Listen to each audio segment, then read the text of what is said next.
Okay, let's go ahead and begin. So, welcome to CASAR, to the Alwaleed bin Talal Center for American Studies and Research. I skipped about 9 names in there, but you get the general outline. It's our tremendous pleasure to welcome Dr. Robert Warrior. Before I provide an introduction and turn the podium over to him, just a reminder that Ramzi Qassem will be speaking here in this room at noon on Wednesday, and he's going to be discussing 9/11 and the politics of national security. So do keep that in mind, put it on your calendar. It sounds like a fantastic talk. So I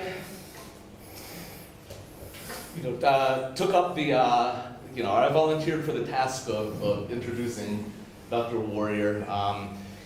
One of the first things that came into my mind when I accepted the job here and arrived was that I wanted to bring him specifically to deliver a lecture, to interact with our students, to sort of check out the place, because he has so much to offer within and beyond American Indian and Indigenous studies. And so I'm going to provide a little bit of more of a personal and arguably cheesy introduction rather than just sort of reciting facts.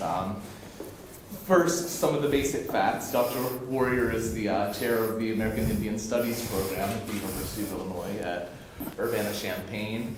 He's a prolific author, and some of his books include Tribal Secrets, The People in the The World of Indigenous North America, and Like a Hurricane with Paul Chatt-Smith, which is largely about the American Indian movement. Robert is incoming or current president of ASA? The president-elect. President-elect of the American Studies Association, and he was involved in the formation and founding of the Native American and Indigenous Studies Association, which first met as a group, an informal group, in 2007, and formally became an association, I believe, in 2009, and he was its founding president as well. So he's been very active as a scholar, but I wanted to focus on maybe less technical qualities. Robert was a serious influence on me as a graduate student and beyond, and I can say the same thing about dozens and dozens, if not hundreds of students. And there's an interesting correlation that I always think about, having accepted and now inhabiting the Edward Said Chair of American Studies here, that Dr. Warrior was one of Edward Said's students. I was one of Dr. Warrior's students, and so there's a long, interesting history of interaction between those who were interested in studying Indigenous and American Indian communities and those who were interested in the politics of Palestine and other colonized spaces.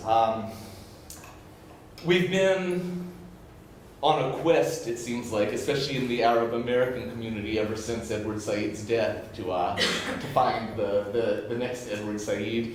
I always thought that the next Edward Said was Robert Warrior, somebody who works in that spirit, somebody who's capable of getting into and winning a political brawl, somebody who's also capable of producing intelligent, world-class scholarship, and somebody, and this is key, somebody who has profound human decency, a sense of generosity, a sense of ethics, and a sense of integrity.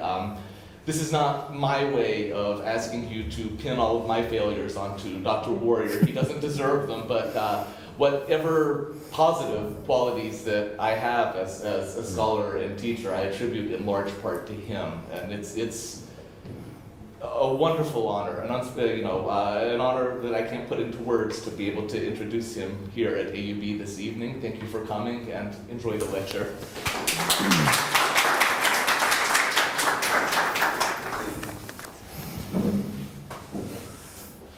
Thank you. Zani wawi hoi pikombra ia doa e kipshe kombra that zani wiek shia. It's a very simple greeting in the Osage language that I always like to share with people, especially when I'm someplace where I don't know if our language has ever been spoken. And I assume that at some point, some Osage made his or her way through Lebanon and spoke Osage, but just in case, as I get to be first, I want to be first. The other reason to share that greeting, it includes in the middle of it this notion of Wiwahoi Pikombra, which means there's a sense in that many of you speak more languages than just English, and so you know how untranslatable many languages are, especially as you get further and further away from the European roots of English and into other languages. And that Wahoi is one that is translated with the much overused, worn out word in English, respect. I think because it's such a deeper word than that the Wahoi is a way of gathering people together, of a speaker indicating that when she or he is speaking, their intention is to be here together, sharing things, saying things in an environment where there's no contention, there's no sense that what's being done is somehow on a turf that needs to be quarreled about. And so I always like to start that way because that's my assumption coming in. I was tempted to wear my Osage baseball cap that has 3 open hands on it. This is a famous Osage symbol, which is a very old symbol from many ancient worlds where we present ourselves with an open hand to show, I'm left-handed, so I should show my right hand, to show the world that we're coming open-handed and we're coming in a spirit of open-handedness, open-mindedness. So thank you. Thank you for inviting me to this spectacular setting. Where so many people who I admire and respect have been in a place that I've always wanted to visit, and which has so far lived up to every expectation I've had of it and more. In February of 2009, I supervised the installation of the public art exhibit Beyond the Chief by Cheyenne Arapaho artist Edgar Heapabirds on the Urbana campus of the University of Illinois. The exhibit featured 12 36 by 18-inch aluminum panels fabricated in the style of road signs with enamel paint applied through automation and baked on through an industrial process onto the panel surface. The panels were mounted on aluminum poles in front of the building that houses the American Indian Studies program that I direct and other buildings on our street that house African American Studies, Asian American Studies, and also cultural centers, student cultural centers for Native American, Asian American, African American, and Latino students. We've now been joined, by the way, by, well, just right around the corner, Latino Studies is now right around the corner, and Gender and Women's Studies is right across the street. So we actually have now a full ghetto, I guess, of the, and these are all houses. It's all kind of a domesticized space that we have, so we're all together now. I served as the curator of the exhibit, which came down in September 2010 as part of a purchase agreement the artist reached with university officials. Heapabirds has exhibited panels in this series, which is pictured here, one of the 12 panels in front of Native American House. In this series, which he calls Native Hosts, in numerous places across North America, including Battery Park in Manhattan, the University of British Columbia, Michigan State University, and the University of Oklahoma, where Edgar teaches, and where Stephen and I met all those years ago. Heapabirds refers to the series, all of which name a contemporary local audience written in reverse, in this case, Michigan, using the line, "Today your host is," and name native groups whose homelands the exhibit is in, as what he calls memorials to the local indigenous histories of North America. When he visited our campus as part of the opening of the visit, Heapabirds acknowledged that Beyond the Chief refers in part to the university's retired American Indian-themed sports mascot. I'll have more to say about this. The mascot is a subject of a long and bitter history of protest and publicity, but he also stressed many other levels of deeper meaning he intended the exhibit to invoke. He said specifically of Beyond the Chief that it was gentle in its intervention, Indeed, the exhibit provoked a modest amount of coverage in the campus newspaper in the wake of its installation and Heap of Birds' visit. Then the vandalism started. In mid-March and on 5 subsequent occasions, the exhibit was intentionally damaged, indeed violently, with almost all of the panels at some point being bent or buckled. The third incident featured more bending of one of the panels and a defamatory message scrawled in marker. 2 more incidents followed before graduation in May. In mid-June, 2 of the panels, which have in another exhibit from the same series been appraised at $10,000 each, were stolen. My lecture this evening focuses on this art exhibit and the criminal responses to it, which in many ways talking about vandalism against this art exhibit in a place in the world where many things worse than vandalism of an art exhibit happens. It in some ways seems minor to talk about these criminal responses, but I hope that you'll see they're part of a larger pattern that explains many things about the university and about the United States, I think. By focusing on the criminal responses to the exhibit on the Illinois campus, it allows me to talk about Beyond the Chief, which, like other exhibits in the Native Host series, does many things. It names the indigenous people of the place where it's installed, literally marking their existence for an audience that by and large would not otherwise know even their names, which is a chronic problem in the United States involving indigenous people. More than invoking indigenous history, though, the exhibit marks the peoples it memorializes as contemporary peoples who are persisting in the face of a genocidal past. This acknowledgement of indigenous persistence, I should say at the outset, is not a given fact in the U.S., where Native issues have at best marginal status in national politics and media. The 12 groups Heap of Birds articulates into public space were essentially ethnically cleansed from their homelands in Illinois, which is retrospectively the first step in the process of cleansing them from the U.S. national consciousness. In that same way, that is, that the Miamia, the Piankashaw, Peoria, Kaskaskia, and others experienced physical removal from their homes and homelands. They also lost their footing in quotidian political discourse. Indeed, 3 decades before their removal from Illinois, the Piankashaw had been at the center of a U.S. Supreme Court case, Johnson v. McIntosh, that established the basic parameters of U.S. property law. Virtually every law student in the U.S. takes a course in property law in their first semester in law school. And the Johnson case is typically the first case those students study as it sets out the foundation, a rather flimsy one, by the way, for how indigenous land became available for private ownership in the United States. Ask any U.S.-trained lawyer, though, and you will find virtually none who can tell you that the Piankashaw persists as a remnant among the Peoria Nation of Indians in Oklahoma. Native hosts and Beyond the Chief more generally renders the indigenous past, present, and future conscious. That rendering, though, is not merely an emergence of indigenous voices, but a specific sort of emergence of that voice, one that critiques the way those people's removal has been unmarked and also ungrieved.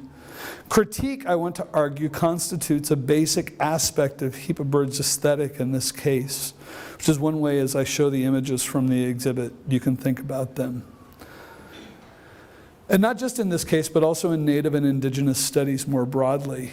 To bring a Native voice, perspective, or presence into the public sphere on a campus or elsewhere is to invite, among other things, the critique that's embedded in these panels.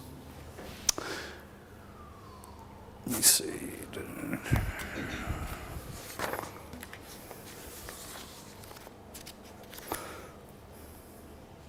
The third incident featured more bending of one of the panels. I already said this, at $10,000 each. And I'm picking up, added some things I wanted to say back to the, there we go, to the stolen image. Several days after the theft of the panels, a police arrested a man who confessed to the crime. In late July, the thief, a former Eagle Scout or Boy Scout from a Chicago suburb who had just graduated from the university with a degree in landscape architecture from our College of Fine and Applied Arts, reached an agreement with the state's attorney for Champaign County in which he pled guilty to misdemeanor theft of property worth less than $300. So the issue of indigenous critique cuts to the heart of what remains compelling about the exhibit as I reflect on its curation 7 years later. Beyond the Chief was many things, but its most enduring character is the authority Heap of Birds assumes through the medium of these panels that are so easily taken to be street signs, that are providing the sort of information that makes it appear that they need to be read as such. There's a sign in front of me. What does it say? What do I do because I see it? In this assertion of authority and specificity of its message, Heap of Birds fulfills in this and other versions of Native Hosts a way of answering the most basic question we ask in Native studies: where are we? So that's where I'm going this evening. To get there, I'll first discuss Heap of Birds in the context of his work that informs an understanding of Beyond the Chief. Second, I'll give some background on our campus as a site of prolonged controversy and antagonism over its sports mascot tradition. And third, I'll provide more details on the vandalism and response to it in Champaign-Urbana. Fourth and finally, I'll begin teasing out some of the meaning from my curating of Native critique in Beyond the Chief. Edgar Heap of Birds was born and raised in Wichita, Kansas, and is an alumnus of the University of Kansas, where he received his first serious training in art. From there, he went first to the Royal College of Art in London, then earned an MFA from the Tyler School of Art at Temple University in Philadelphia. Heap of Birds has become one of the most distinguished artists of his generation and has arguably revolutionized Native and Indigenous art as much as George Morrison, Alan Hauser, or Fritz Scholder. Heap of Birds is an accomplished painter, and these are four of his Noof paintings on the wall, along with these marker drawings. He's an accomplished painter, and his forays into a staggering number of media are rooted in a painterly sensibility, coupled concomitantly with a painterly appreciation for drawing, sketching, and composing.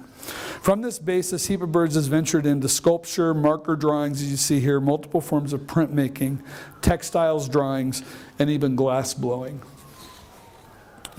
He blew glass for 2 days in Venice, and by the end of 2 days, he was able to make these incredibly beautiful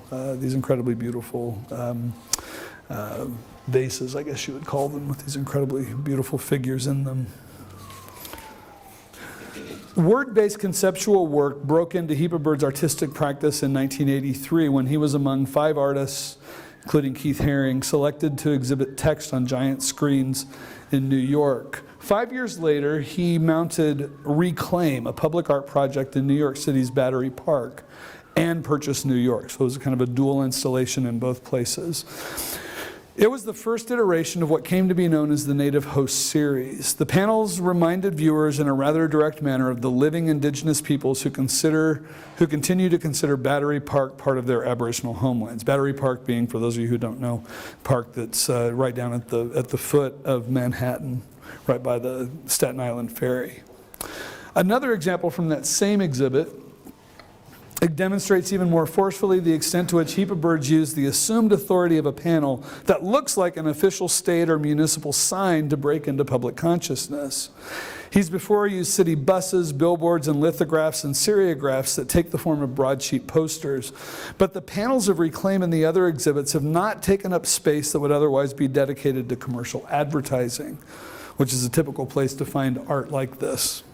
Instead, these panels assume a legitimized place that most public viewers assume belongs to the state.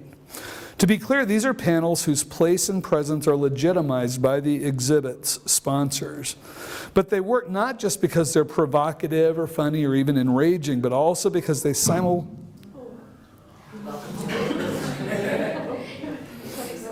okay. It happened in my hotel room too, so don't worry. I'll just keep going because I can still see. But they work not just because they're provocative and funny or even enraging, but also because they simultaneously so easily become art taken for signs, or rather sign panels. So this is a brief sketch of the art practice that stands behind Beyond the Chief.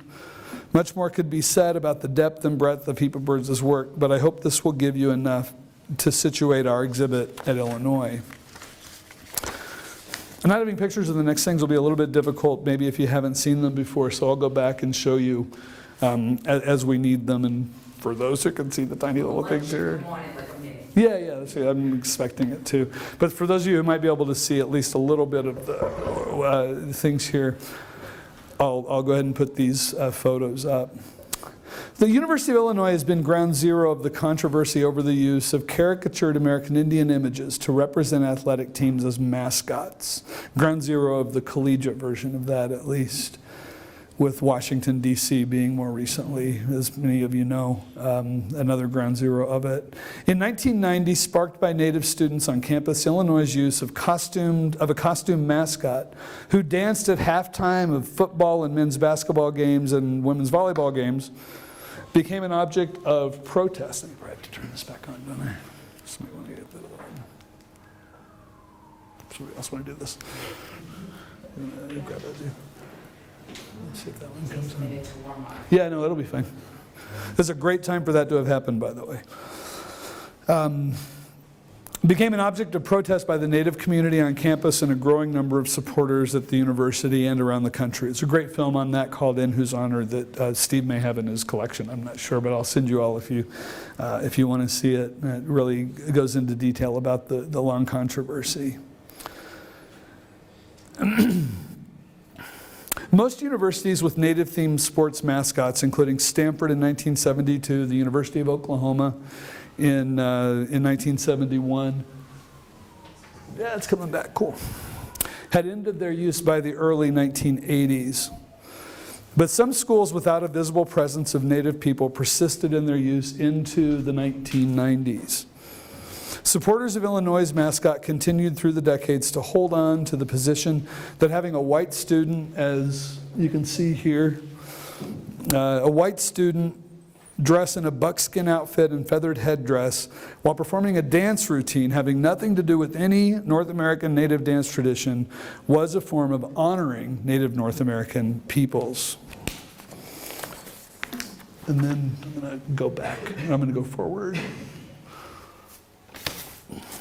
So, and rather than leave these photos of ethnic transvestism up here competing with me, I'll put up this one, which comes from a t-shirt that we distributed concurrently with the opening of Beyond the Chief.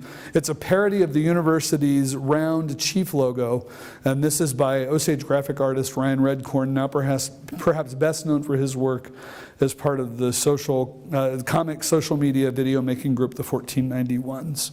And last year he was also on The Daily Show with Jon Stewart, which makes him maybe the most famous Native American alive, I'm not sure. In February 2007, the university's Board of Trustees decided to end the university's use of its racialized mascot. Much of the pressure for this decision derived from the National Collegiate Athletics Association decision to bar member universities with such mascots from hosting championship events, including regional playoff games and competitions. The NCAA prevented several highly ranked Illinois teams from hosting these playoff competitions. Yet the decision was also reached in the midst of a growing acknowledgement that campus climate was becoming more intolerant towards difference because of the controversy. Unfortunately, the way in which the university's leaders went about ending the chief tradition and then addressing the campus climate problems the controversy had revealed, calling what they were doing a retirement, for instance, holding a last dance, and most egregious of all, continuing the playing of the music the chief danced to at football, basketball, and volleyball games, have made the afterlife of the chief, or the zombie chief, as I call it, its own peculiar problem. By promoting a disembodied version of the mascot tradition, the university is given license to reenactments of the dance off campus and at non-university sponsored events on campus, as this electronic billboard from 2009 advertised. So students would rent out Assembly Hall, the big basketball arena where the chief used to dance, and they would get alumni members of the band to come and play the music, and then the person who was still portraying the chief would do the chief's dance. They would charge a few dollars for people to come. They got 6,000 people the first time, 4,000, and then 1,500 people to come the third time. However, why bother spending $15,000 renting an arena when it turns out, as mascot supporters have discovered, that someone dressed in a replica of the outfit can attend games, any game, and lead halftime cheers in front of the student section as the university band provides the soundtrack for the performance. The university defends its promotion of these actions on the grounds of free speech. Yet the university owns the copyright to the mascot and could insist in its own stadium, as it does in other contexts, that a replicated costume constitutes a violation of its copyright and trademark rights. All the while, campus climate gets worse, especially for the Native community, by this insistence that the band keep playing the same old song. I would suggest that this sort of leadership is very weak leadership, I guess I'm trying to say, compromising at every opportunity, whether needed or not. This sort of leadership leads to the sort of desensitization illustrated here in one of the campus's primary publications about its efforts towards diversity. So this comes out once a year. People are, in every program, are asked to send in their photographs and descriptions. How did you support diversity, racial and ethnic diversity, gender diversity on campus? Send us your pictures. And this is the one from 2012. No one from the Chancellor's office noticed during months of preparing this glossy booklet that one of the students appears in this photo wearing a Chief t-shirt, which the university specifically will not publish in its own publications because of the NCAA sanctions. But they don't notice it. They don't see that it's there until, of course, I call them. I guess that's why, because I see it immediately, right? And people say, why are you policing everything we do? I said, I just saw it. I don't know why you didn't see it. I guess that's why they call it invisibility. And it was breaking through that sort of barrier into visibility that was a major goal of Beyond the Chief. So our exhibit at Illinois grew out of discussions I had in September 2008 with Heap of Birds. In looking for a way to bring him to our campus, Edgar suggested that I consider mounting a version of Native hosts. We worked out an agreement to exhibit the panels for 11 months, a time period that was extended another 7 months because of ongoing negotiations to purchase the panels.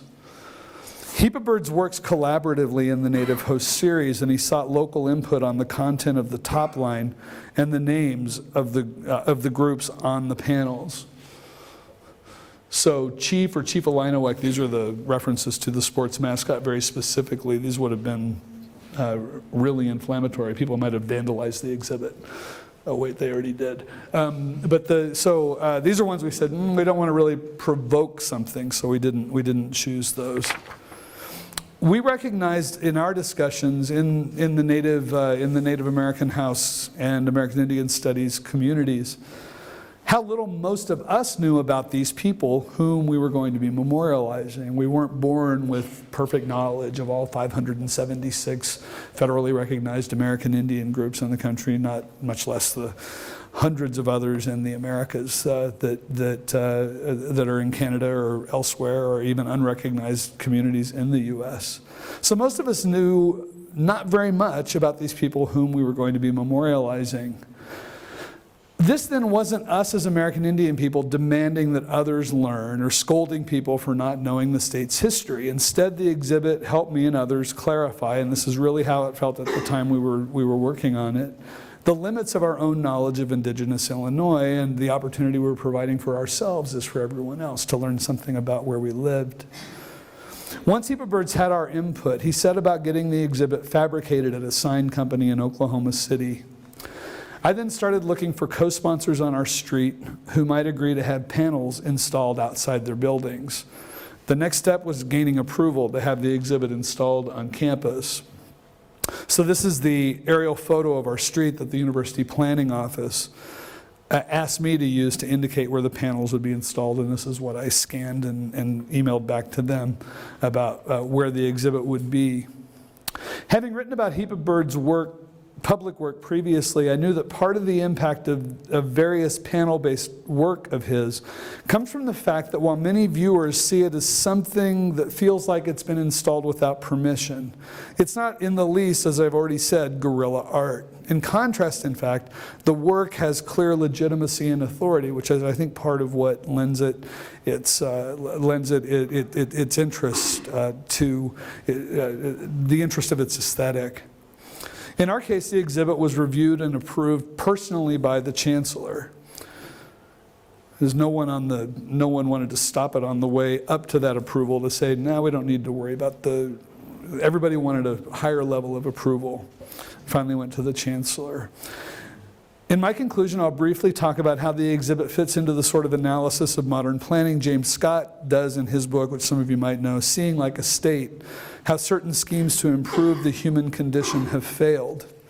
And it's worth noting at this point the extent to which Beyond the Chief had to fit into the planning processes of a modern university, which is why I show the aerial photo. It was just another thing to be planned, another thing to be fit into that process. Scott's analysis is built on the regularity with which planning processes hold things up and create delay. This, Doris Sommer argues, seemed to be basic to what happens when art causes people to stop and even shift their perspective, because that is what art is, in fact, really good at. As Sommer argues, quote, art seeks difficulty of understanding and deliberate slowness of communication. Let me just go back to one of these to get a better idea. Art seeks difficulty of understanding and deliberate slowness of communication to detain readers just long enough to notice things as if for the first time. The double takes that our exhibit prompted were evidence of that moment of detention Sommer describes. And for many viewers, the naming of these peoples whose homelands we as Illinoisans now occupy was their first confrontation with the named indigenous past of the ground upon which they daily walk. As a public art exhibit, Beyond the Chief was a much different aesthetic intervention than an exhibit mounted behind locking doors. Public art like ours has no scheduled hours of opening and only limited possibilities of deploying accompanying materials that describe, explain, and contextualize the work.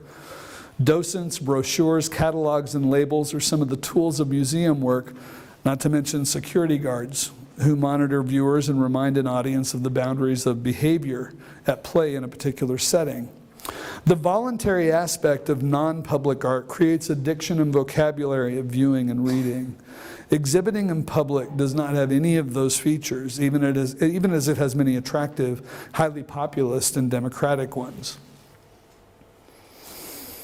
As a first-time curator with hardly any experience or training to guide me, I immediately confronted the limits of the toolbox I had at hand to provide answers and more information to the thousands of people who were the exhibit's audience every single day. It's a very busy street. I created a sticker that we put on the back of each panel that included this curatorial statement, quote, Beyond the Chief provides an opportunity for those of us at the University of Illinois to consider the indigenous history of our campus and the state in which we live. The panels in this public art exhibit include the names of a dozen indigenous peoples whose homelands are within the boundaries of the state of Illinois. Many of these people continue today with viable governments, cultures, and languages. All of them remain, even if some are only remnants of what they once were. Members of these groups live, learn, and work on campus. We at American Indian Studies hope Beyond the Chief helps all of us who share our campus learn more about those whose homelands we occupy, end quote. Those labels were not easily visible, being, as you can see, on the back of the panels. And only a small group of viewers saw them. The same curatorial statement appears on a postcard that we started at the very beginning with. And we created these to hand out to people, and we provided them for distribution to our co-hosts on the street as well. On our website and in other materials, we also provided this statement from Heap of Birds, quote, of course, these words Beyond the Chief speak to extending discussion beyond the campus chief and its insensitive history. while still hinting at the problem. Yet the title is also derived from my own Cheyenne tribe, where there is a council of 44 chiefs, and from which came 4 principal chiefs. Hebrews doesn't say it here, but he's one of those contemporary chiefs. Chiefs were selected because of their generosity.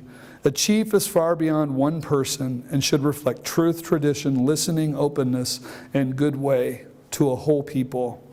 As we install these 12 sign panels, we walk forward on the University of Illinois campus to honor these ideals and intertribal brothers and sisters from a circular position of respect. End quote. Again, a very small minority of the audience of the exhibit read these statements. Indeed, for the vast majority, the exhibit was just one more thing to notice or not on the way between classes or while heading home. For some, in fact, the panels and the poles that held them in place were street furniture, a convenient place to lock up a bike or hang a poster or vandalize.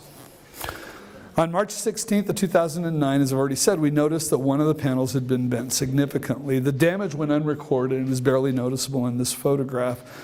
Since the police officer who took the report, who by the way said, "What's that sign worth?" And I said, "Well, it's been appraised at $10,000 per panel." He said, "That's a $20 sign." I said, "I didn't realize that you got art appraisal training as part of your police training, but far be it for me to argue, officer." The officer who took the report popped the panel back into place, saying that if he didn't, that the rest of the panels would soon suffer similarly. On April 6th, 3 more panels were damaged, and the local press became quite interested in the exhibit. Champaign County Crime Stoppers, a weekly segment on local news around the U.S. that encourages viewers to help solve crimes by providing police with information they might not obtain otherwise, made us their Crime of the Week. Not quite the sort of accolade I was hoping for in my curatorial debut. The vandalism was also, I should make clear, a surprise to heap of birds, who in exhibiting in the Native Host series before and since, including on close to a dozen college campuses, has had this sort of response only at Illinois. In response to it all, I arranged for him to return to campus for a forum on the vandalism. He spoke to over 80 people and reiterated that the exhibit's primary concept was memorialization, and that the pedagogical thrust of the panels was a suggestion for the viewer to turn around and look back at an unacknowledged past and an unmarked, ungrieved removal. A week later, May 4th, we experienced a third wave of vandalism as 3 more panels were damaged. 4 days later, on May 8th, another panel was bent and another had a message scrawled on it in red Sharpie. "Uh-oh, I vandalized this." Clearly a British student because of the spelling, right? Not the American spelling of vandalize.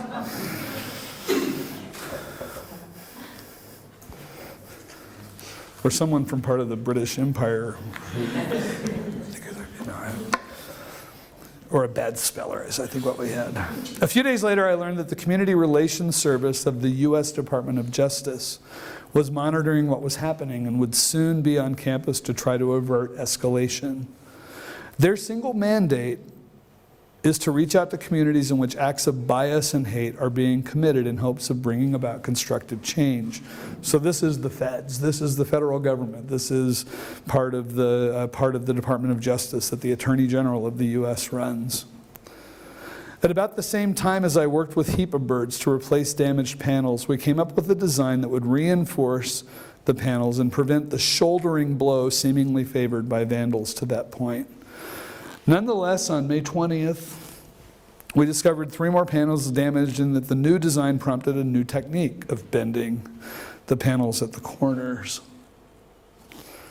Still another panel was damaged June 10th, and 3 days later, not only was a panel bent, 2 of them were stolen. Surveillance videos showed the lower body of someone wearing running shorts removing the panels. Though that video did not show the thief's face, this video taken seconds earlier did. The man in the footage, Mark Nepperman, did not know that his actions were captured on camera. So between the 2 of these, this guy's shorts are in the next photo of him actually taking the panels down and stealing them. You can't see it on here, by the way, but he said one of the reasons he did this because he was drunk, which was part of why people said it was okay.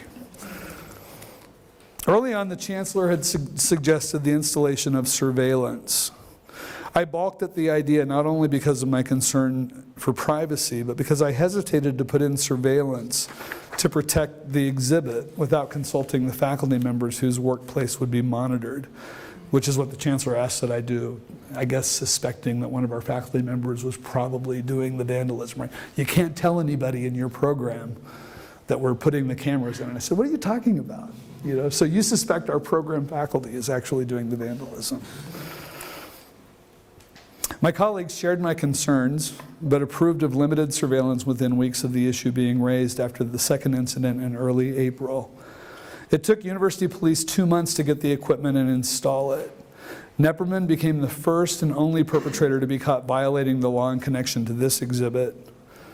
The 4 cameras installed to monitor the exhibit, by the way, were among the first dozen on our campus. 7 years later, we have over 1,000. The theft investigation and the arrest have a long and drawn-out history of their own. But I want to fast forward to the end to say that Nepperman, who confessed almost immediately when police found him through an anonymous tip by showing this video, sending out this video across campus, he was allowed to plea to misdemeanor theft, a charge reserved for those who steal things worth less than $300. This in spite of the fact that I produced an appraisal of another of the Native Hosts exhibits that valued that exhibit at $10,000 per panel, or $120,000. These are the panels that Nepperman stole, which I've kept in the brown paper that they were wrapped in when I got them out of evidence 30 days after his plea. Nepperman, pictured here in a mugshot, spent a year under court supervision after his record was then made to look as good as the court could make it. The state's attorney and I have publicly disagreed, kind of loudly, about the severity of the charging and the punishment at a forum on bullying, hate crimes, and violence. But I can say that those in the audience who work with those in the audience that day when I confronted the state's attorney about this, and I was speaking on the panel at the invitation of a U.S. attorney, that those in the local crowd who listened to the state's attorney, Julia Reitz, interrupt me, tell me that I was vindictive for thinking that Nepperman should have been charged with more than misdemeanor theft. The people in the audience who work with African American youth were dumbfounded to hear the prosecutor speak at length about how and why this 19-year-old deserved a second chance, when their experience of her with 12, 13, 14-year-old African American young men is rarely, if ever, similarly compassionate. But let's say she's right that I was, in her words, vengeful in speaking out for stronger punishment for this adult man who confessed to driving while drunk to steal part of our art exhibit, then apologized when caught to the local community of Champaign-Urbana, but never to the artist or to the Native American students, faculty, and staff whose efforts he stole. What really got me was that in the summer of 2009, as some of you will remember from the Beer Summit, that summer we had mugshots of Henry Louis Gates Jr. instantaneously spread around the world in connection to a case in which charges against him for breaking into his own home were dropped.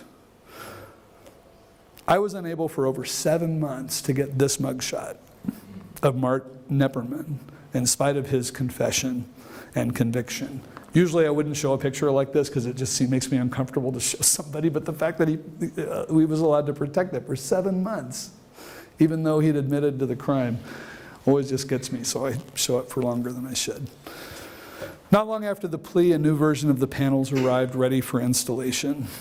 This heavy-duty version I came to call the Hummer version, fabricated in the style of highway signs and under 24/7 surveillance. And it seemed to stop the vandalism, although in December 2009, someone apparently pushed over one of the panels from behind. It at least fell over, and I don't think it just fell. An incident which was not caught on tape. So having looked at Beyond the Chief and its reception on the Illinois campus, I want to turn in conclusion to what I learned about curating Indigenous critique from the exhibit. Though I won't go on and on about it, the curatorial failure I reference that I'll say that was mine at the end is something I mean sincerely, even as I recognize the many successful aspects of the exhibit. What failed, though, was basic insofar as a curator takes care of an exhibit and stands in as an artist's representative and advocate while the artist's work is under her or his care. Beyond what the Vandals and Mark Nepperman did, I could have protected Heap of Birds' interest much better than I did by enlisting the help of experienced museum professionals on campus who would have helped put paperwork in much better order for when the police became involved and when negotiation for the university's purchase began. So perhaps I'm not an abject or dismal failure, maybe I'm both, but I've felt it important to regard what happened to the exhibit as a failure nonetheless. Regardless, lessons abound. My faculty colleague Sharon Irish, one of the driving forces behind the project pictured here, which created and distributed 100 yard signs that express solidarity with the aims of the exhibit. Sharon wrote a series of blog posts about Beyond the Chief. In one, she quotes Alexander Albero, who defines conceptual art, which Behind the Chief fits into, at least in part, in this way, quote, "The conceptual in art means an expanded critique of the cohesiveness and materiality of the art object, a growing wariness towards definitions of artistic practice as purely visual, a fusion of the work with its site and context of display, and an increased emphasis on the possibilities of publicness and distribution." Critique, Irish suggests, is part of what the Vandals and Thief hated so much that they engaged in crimes. And I would suggest that the simple presence of indigenous critique in the University of Illinois context is worth thinking about as motivating the criminals. And I think the evidence for this is mounting every day, it seems like to me. That the presence of indigenous critique at this particular university is just not easy and not possible. As Heap of Birds is quoted in one local press piece, quote, "This is really a memorial to the tribes that are gone. When natives make memorials to themselves or their losses, that's more important than a college mascot or other issue. Everything doesn't have to be about the dominant white culture," end quote. Heap of Birds' critique here, I would argue, is of the ideology of white supremacy and the limits it creates for those who seek to freely express themselves in its shadow, as some people have in leaving objects and offerings. Read in this way, Heap of Birds engages in an analysis of the state, both Illinois and the larger nation state of which it's a part, that engaged in ethnic cleansing through the American War against Black Hawk and other actions.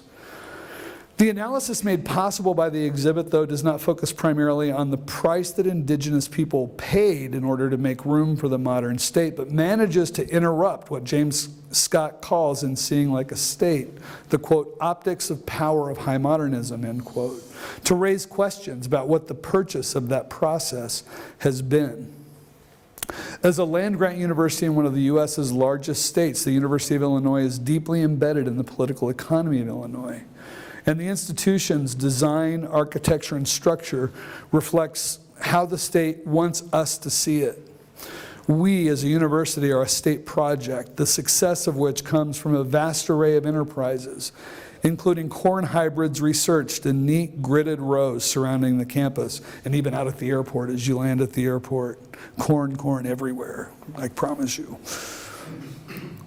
The Meat Science Laboratory, which we wanted to really design a double major with them, but we never got around to it, unfortunately.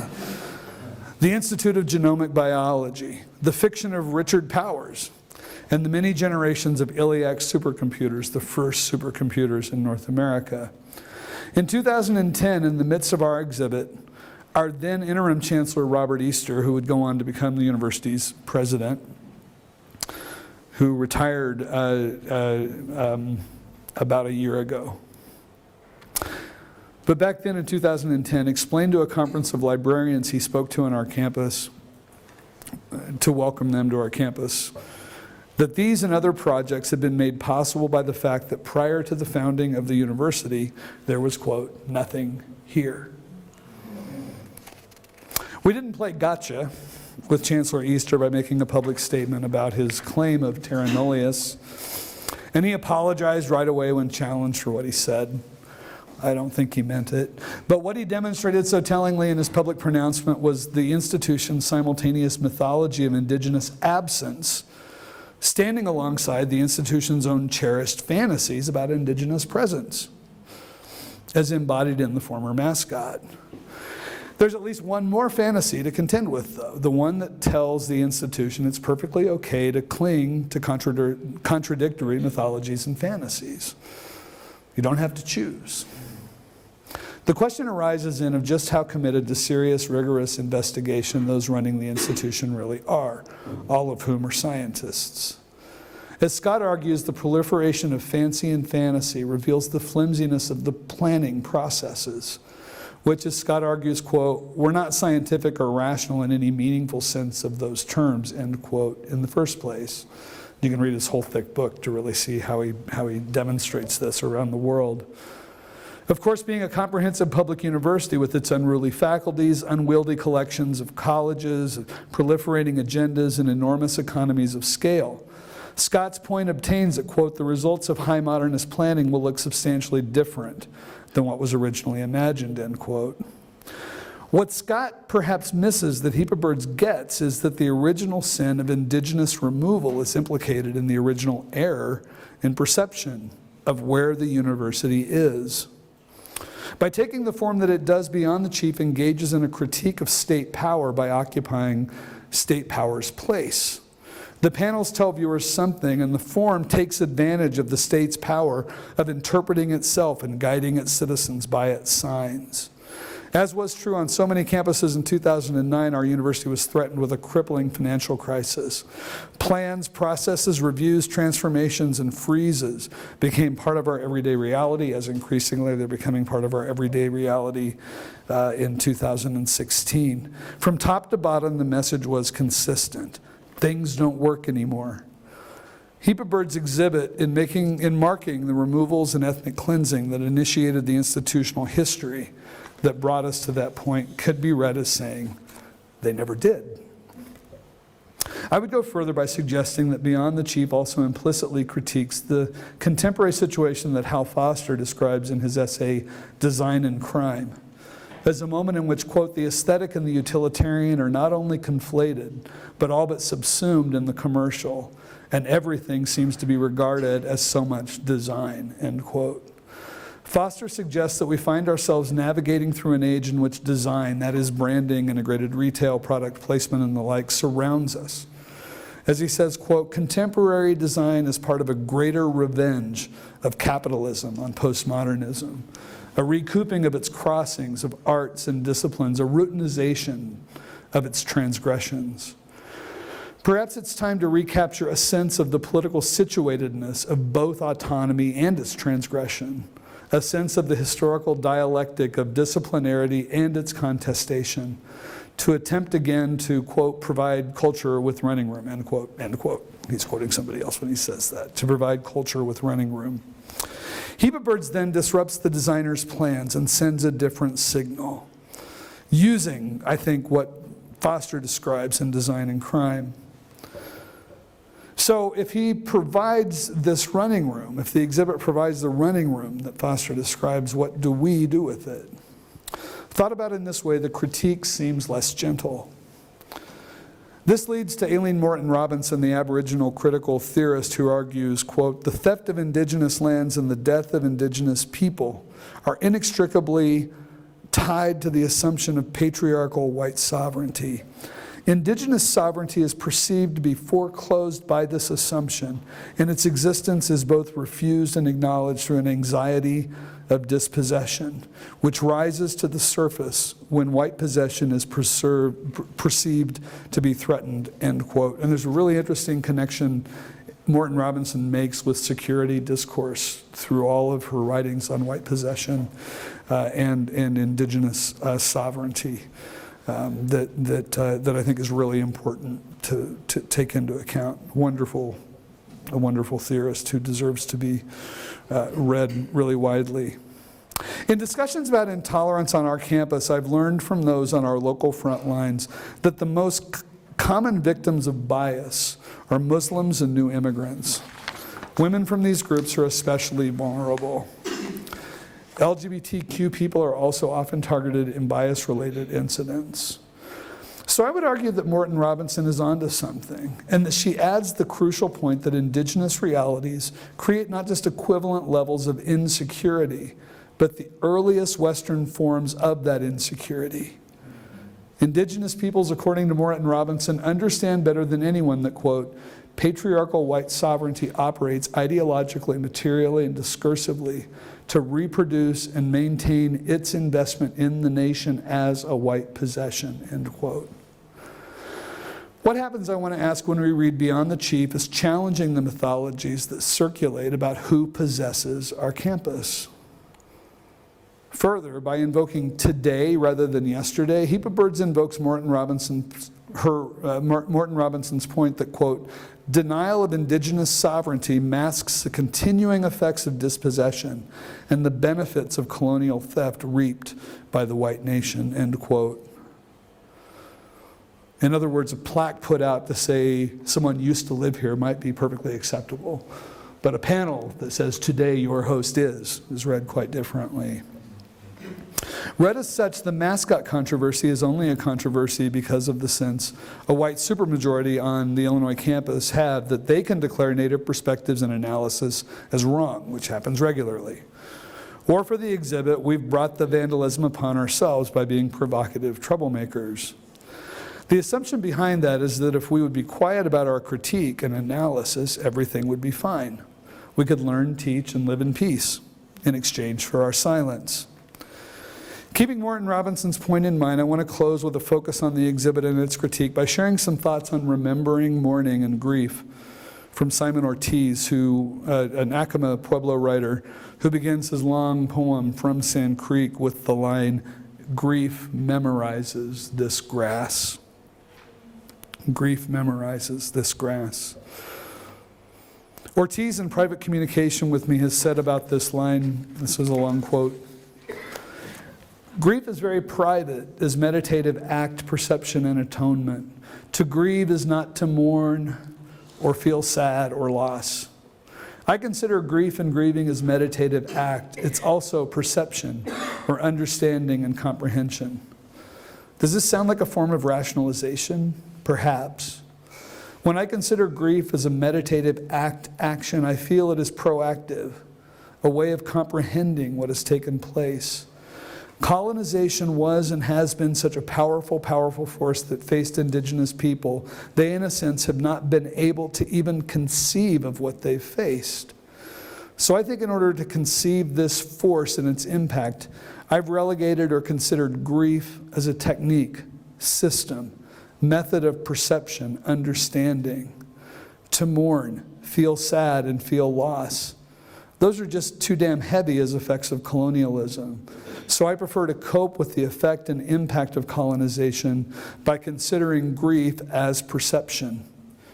Grief memorizes this grass as a natural and inexorable act. At the time I began to conceive of the poems in From Sand Creek, I was desperately trying to hold my life together.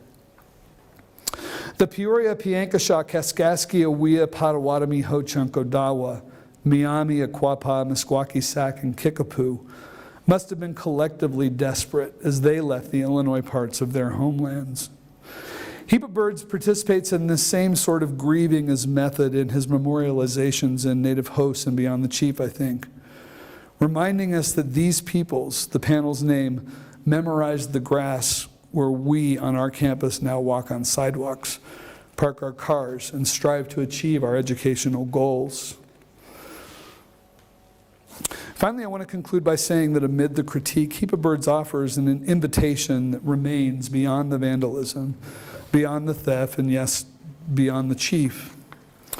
These panels suffered under my watch and in my care, and in that regard, my curating of them failed. The violence and hatred wrapped up in that vandalism I've described, though, barely compares to what happened to the peoples the exhibit memorializes. Without romanticizing or sentimentalizing them, I want to believe that they face their futures bravely. As I memorize the grass of their grief and my own, I find in their bravery a way forward. I hope you do too. Thank you.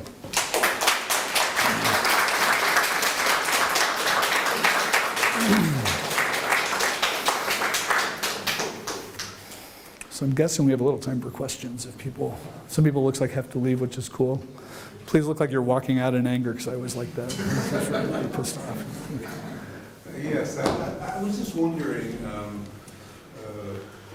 the point of view of Native issues, is this sort of anger expressed in this vandalism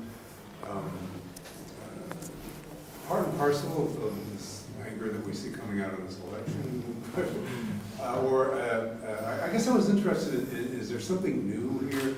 I mean, I know there's this long history of white Americans embodying natives and trying, I mean, Yeah. But do these reasons change through time, and so that we're now in some sort of a different time or a different place than we were, I don't know, 50 or 100 years ago? I think it's a really good question. I'm always putting, I decided not to publish this essay, but to give it over and over again in places so I can talk about it. I'm starting to change my mind, but so I've been doing this for 7 years, and not just trying to recycle some old thing I've done. I actually thought about new things about it and things like that. But because I like talking about it, because I think there are always new questions. That's actually a new question, I think. But one of the things I'm always tempted to do with the title is to reference Indian hating, right? American Indian art hating. And the new Indian art hating, you know. So Indian hating is something that's very much built into 19th century America, especially early 19th century America, right? And so the Indian hating, Indian fighters that are typified in the era of Andrew Jackson I think it's a deep well of familiar. Of something familiar, but I think that there is always something to be said, importantly, to trying to locate some sort of newness within that. I do think, because I think it's a really good question, because I think unless you do that kind of work to think it through, you may be missing the point. You either may be missing the point of how do you get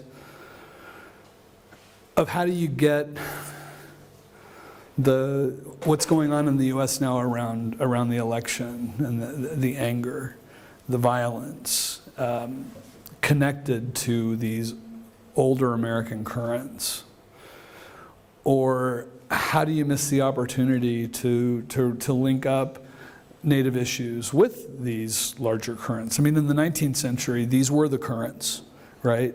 So Native issues were the currents, along with, it's like the twin moral dilemmas of American Indian presence, African American slavery. And by and large, that is then triangulated by a discourse on gender that emerges in the 1830s in the abolition movement, and eventually in the Friends of the Indians movement, that is run by white women in so many important ways, which then becomes the emergence of the proto waves of feminism. So I guess I don't have an answer, but I mean, I think it's a really, in certain ways, what it makes me think living in the US right now is that nobody's looking for a history lesson, which is exactly probably what they ought to be looking for, right? We should be looking, because it's not as though it's the first time you've gotten this kind of nativist, reactionary, really frightening kind of thing. I guess I go back to also to something like a fictional story. First thing I thought of when you asked your question was of this scene in James Welch's novel Fool's Crow, which is a reconstruction, a historical novel from the 19th century. And there's nothing really militarily in play by the time the novel's going on. And there's a point in the story when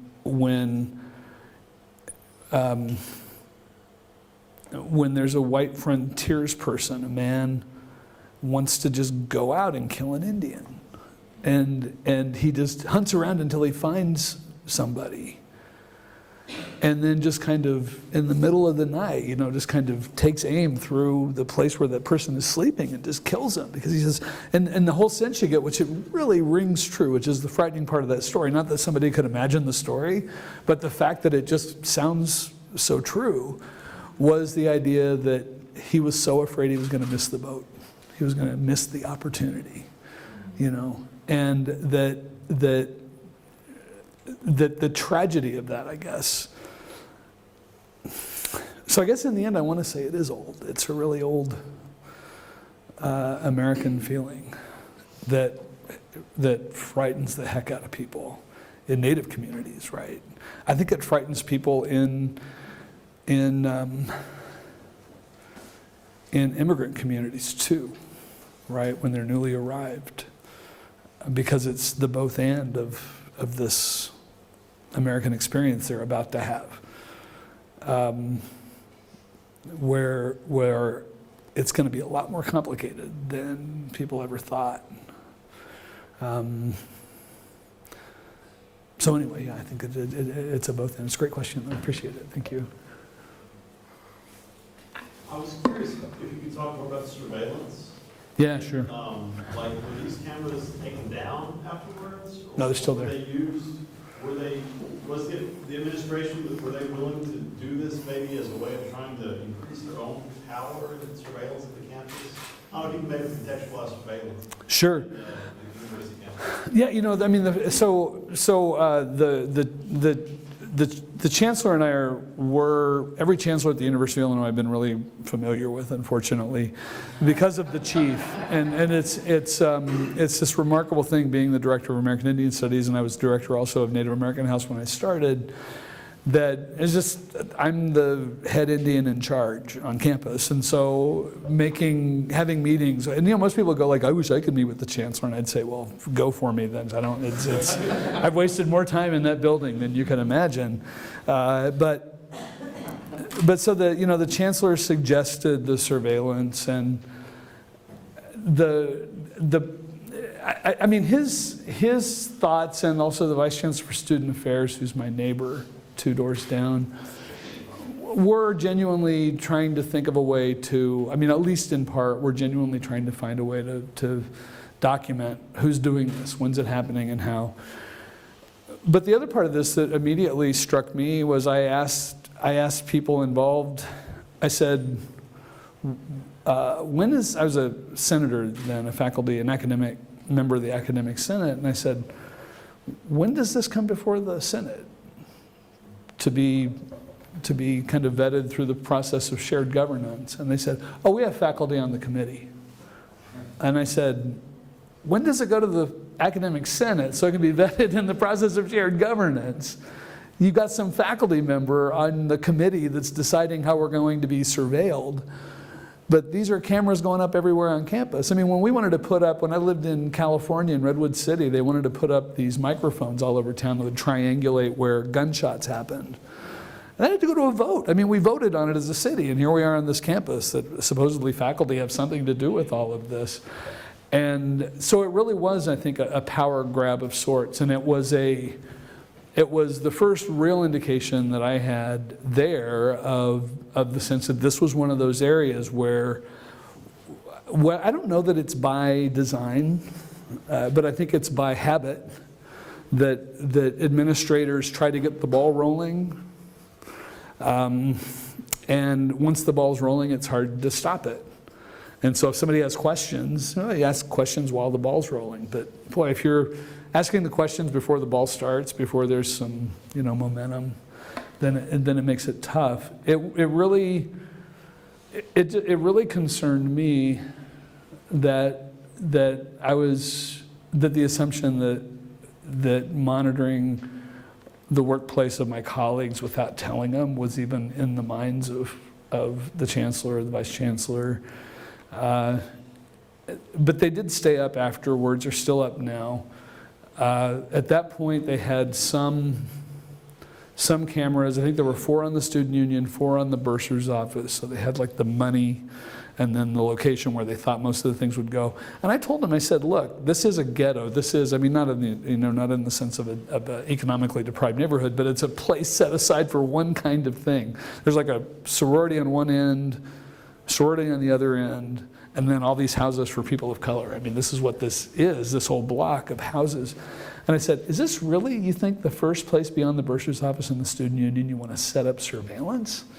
What kind of message are you going to send that these are the people who need to be surveilled? And none of this, it just all went just straight over their heads. They didn't really care. And so then just to see that all of this did, in fact, those cameras stayed up. You can still see them if you look for them. There was a sexual assault that happened that summer. The cameras were used in the investigation, not successfully. And I guess that that my sense all along was that the surveillance was primarily giving the chancellor, the director of public safety, the chief of police, a sense of having done something and having now that they were going to be able to identify who was vandalizing our art exhibit. But I would say to them, if this is happening to our art exhibit, I worry about what's going to happen to the Native students who come to Native American House in their dorms where there's no surveillance, right? When they're just living their day-to-day lives where there's no camera documenting what's going on. And they're really scared. This was at the same time, I mean, right before this, in my first year there, the homecoming parade, annual homecoming parade, one of the student groups decided to put a float in it and that they would have the chief appear on the float. And that's a very provocative thing for them to do, to say, we're going to bring back the chief and put him in the homecoming parade.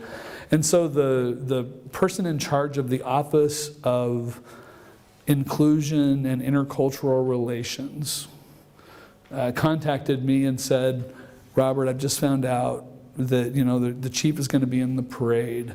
I'm really afraid Native American students will feel uncomfortable, so let's arrange to have them kind of stay inside homecoming weekend. So this is your solution to the problem, right?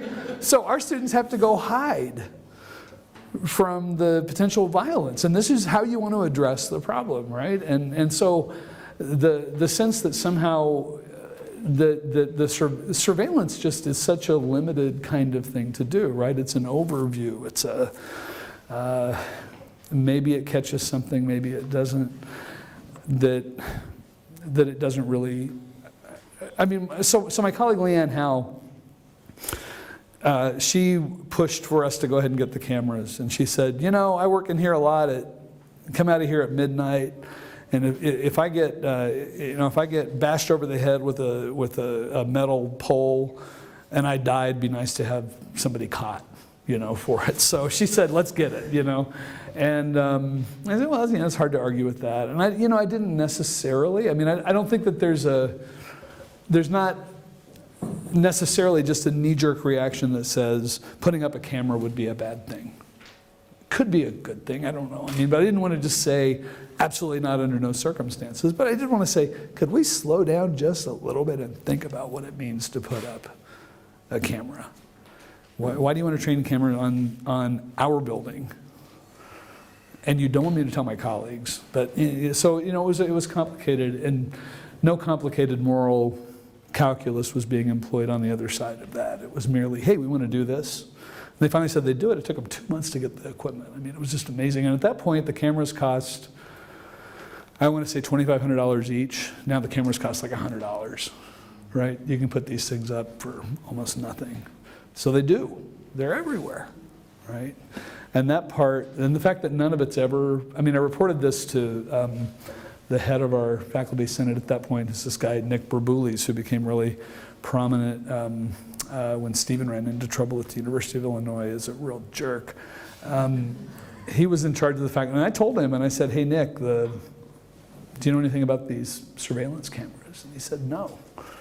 But he actually didn't ever do anything. I mean, I think he probably talked to the chancellor about it, like, hey, why didn't you tell me this? You got to keep me informed so that then I can keep the Senate from doing things, right? I mean, that's what he would have done. He'd say, I would have kept it quiet. I wouldn't have told on you, but you got to tell me so I know what not to say.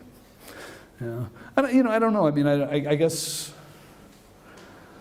in the end, my impulse is to just say the state has enough power.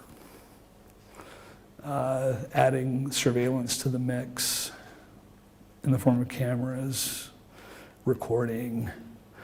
I'm going to be really wary of it. But then again, if you ask me to put up surveillance at my kid's school for a specific reason, for a specific threat, I might change my mind. But, yeah, I don't know. Right? So, anyway, it's moral failing or moral realism, one of the two.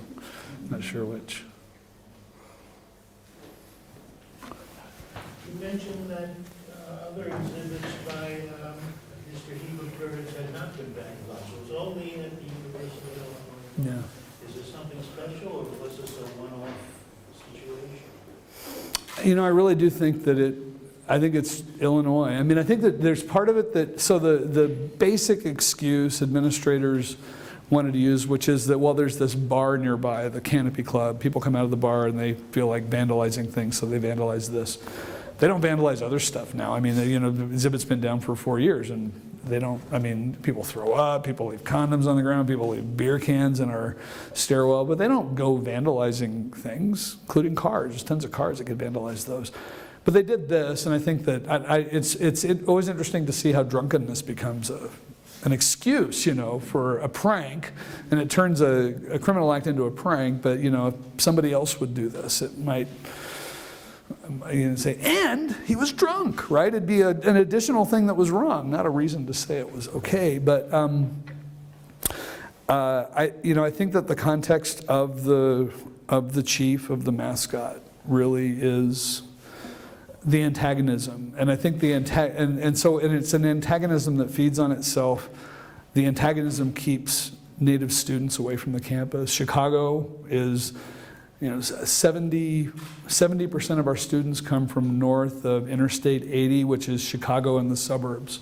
So they come down 2.5 hours to come to school on this rural, cornfield-surrounded campus, because it's the flagship university in their state and the best university in the public system in the state.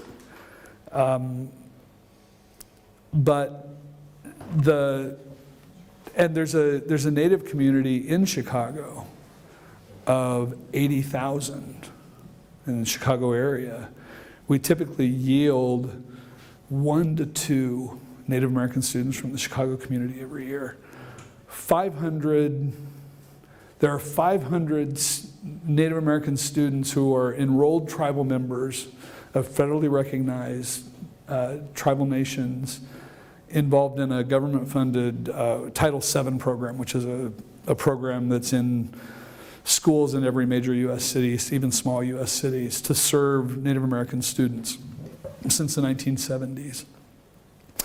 Out of those 500, 40 a year graduate.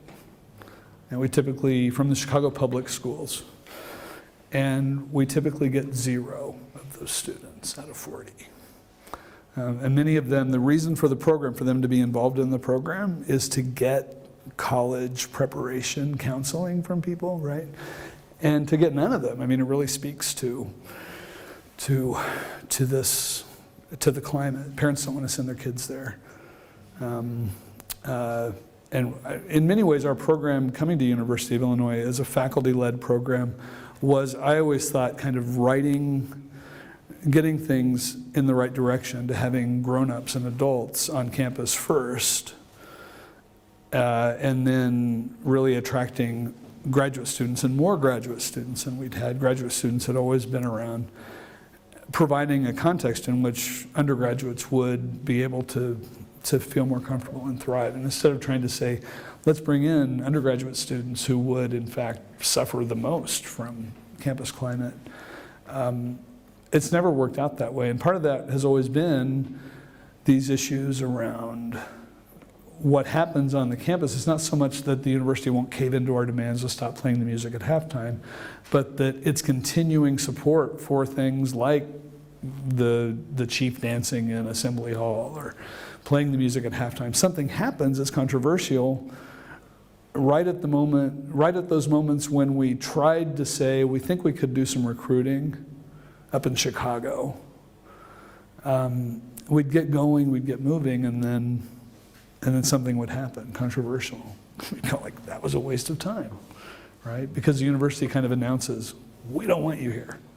It's really hard to get people to send their kids into an environment they think is just going to be just dangerous, you know. So they say, go somewhere else. There's other schools to go. University of Illinois at Chicago is a perfectly good school, more diverse, in certain ways, better programs in certain areas. So anyway, but I think that and the chief tradition, it's really clear to everybody who works around issues of campus climate that it's not just Native American students who are impacted. It's an announcement. I mean, this is where I think Morton Robinson around white possession and the white possession of something like the mascot tradition is in fact exactly right, that the message is sent continually and clearly of who's more important and who's the most important constituency on the campus. And so you go to athletic events and they're overwhelmingly attended by white students. And so you say, where are black students and Latino students? 20% of the campus is foreign students. Another 4 or 5% is Asian American students, right? So a quarter of the campus are people from somewhere else, most of them from Asia. Another 5% are Asian American. And you see some of those students it's such a big number. You're going to see some at games and things, but not really in a presence that you would think. And so that holding on to tradition in that sense, right? And I think that links up actually to what's going on now around the election. I was just say sound like President Obama with people clinging to guns, as he said, but people wanting to pump up a sense of tradition, that they're in fact this is what frightens me when I watch the news. It doesn't matter what I think about it or what my opinion is of a particular candidate or whatever, but what's frightening is to see the way that some unexamined idea of tradition and privilege comes into the picture, and that people actually, in so many ways, it seems like the whole thing becomes really a problem of, in that case, it's a mockery, actually, of free speech and free expression, right? It's like, no, you don't actually have a right to go into an arena and say whatever the heck you want when it's a public event. Anybody can come in and they can say what they want to. If they disrupt it, then you can kick them out. If somebody paid for the arena, whatever, you get people, if they're acting in a way that's somehow disturbing the peace, but they actually have a right to be there. They have a right to protest. And somehow to see people expressing themselves about those things, to say, people don't have a right to be here. We have a right to this space. This is ours, and they've somehow invaded our space. These are tough as well. Anyway.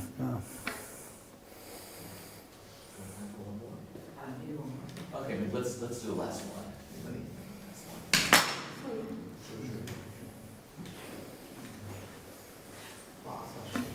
So could you maybe talk about the current state of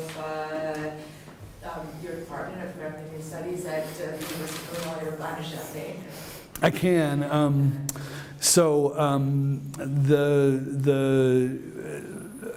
We're basically don't have a clear future. I mean, it's a very, as I've said to administrators, the chancellor, provost, my dean, I've said it's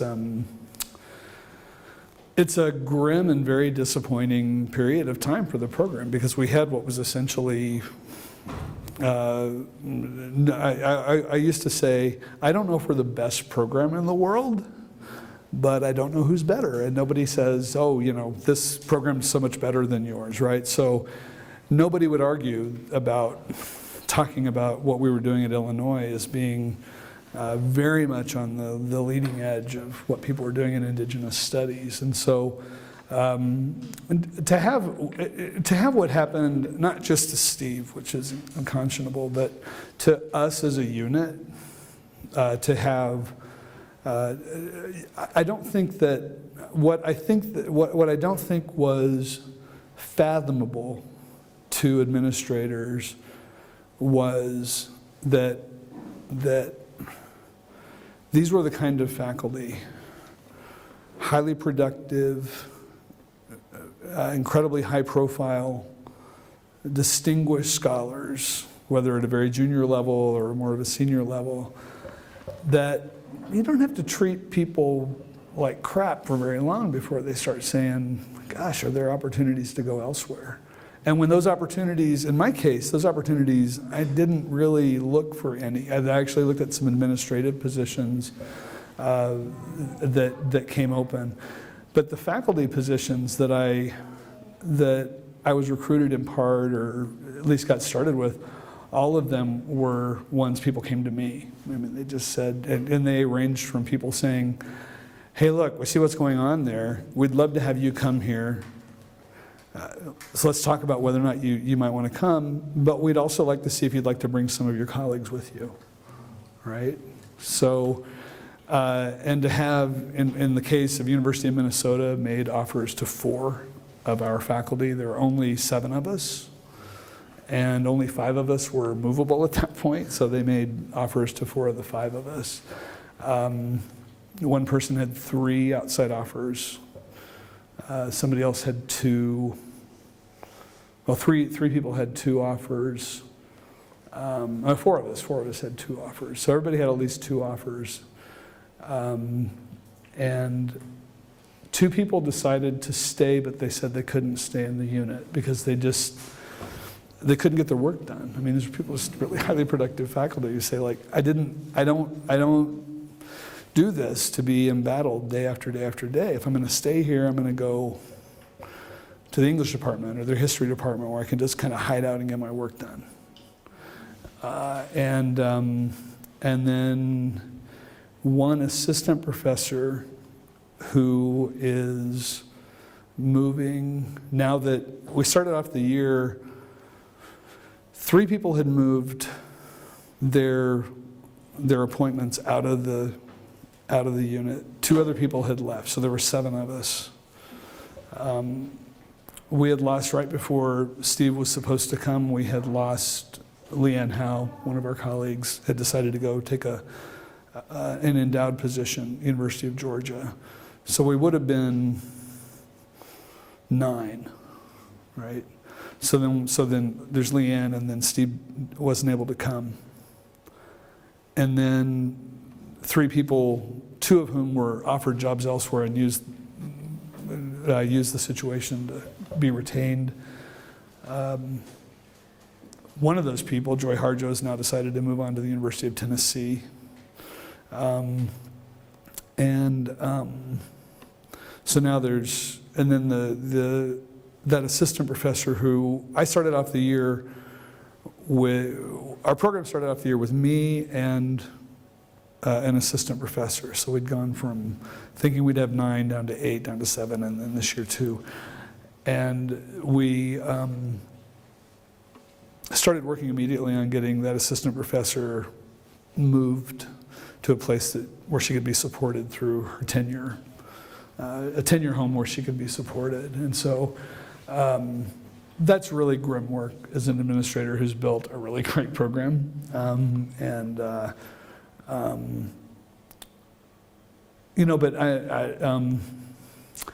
and then the part of that was that I was looking at other jobs, and I actually have taken another position at the University of Kansas, and I have an endowed position at the University of Kansas, what was really clear to me, and this is not, Steve can't help but feel, responsible, I'm sure, but I know, but when he's not. He's very earnest in this way, if you know him well. But it just was so clear to me that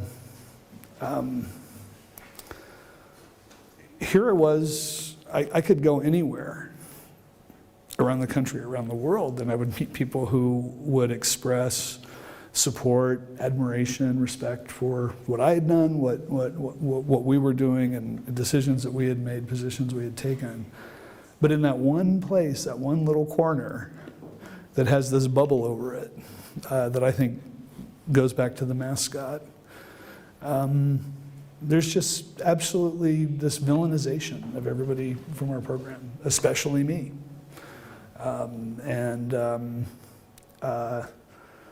So I get, people wanted me to stay on and to rebuild American Indian Studies. And I said, why would I do that? Why? Did you see what they did the last time that I built American Indian Studies to like the best program in the world? It didn't turn out that well, so why would I do it again? But also then just being able to, I would never be thought of as somebody to be a candidate for an endowed position at University of Illinois. And you see this happening a lot. There's a lot of people who are leaving the campus, especially a lot of people of color. Something that happened, just a story about that to say about the mindset, I think, of the institution.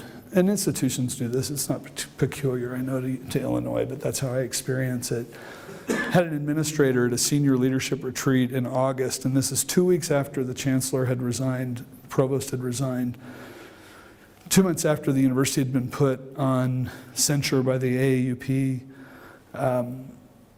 So everything's pointing in the direction that we were all vindicated by everything that had happened, right?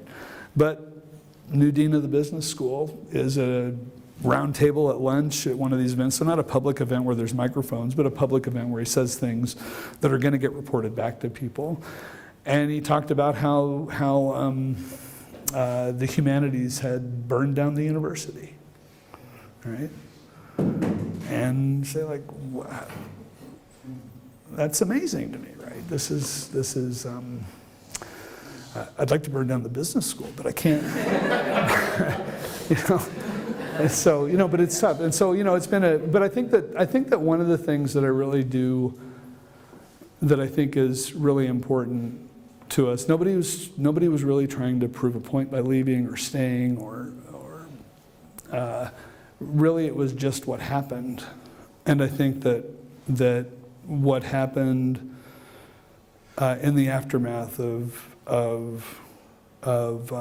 what happened to Steve was really a playing out of something like it was going to happen. That we weren't, our program was built around being, we decided my second year there, I said, we've got to stop doing the chief. We've got to stop doing the mascot, in spite of the fact I go run for 7 years giving this talk about the mascot. It's about the exhibit, really. But that I said, we as a program have to stop doing the mascot. We need to make a commitment to doing what academic units at the University of Illinois do, which is that they bring excellence and distinction to the University of Illinois through our scholarship. That's what we do.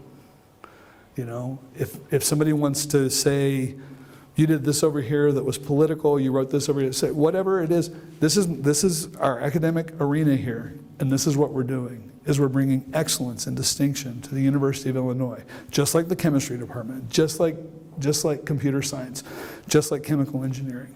That's what we're doing, and that's what we did. And this was the response to it, I think. And so it makes us feel like we were in the right. It feels vindicated, but it's also pretty grim. Yeah.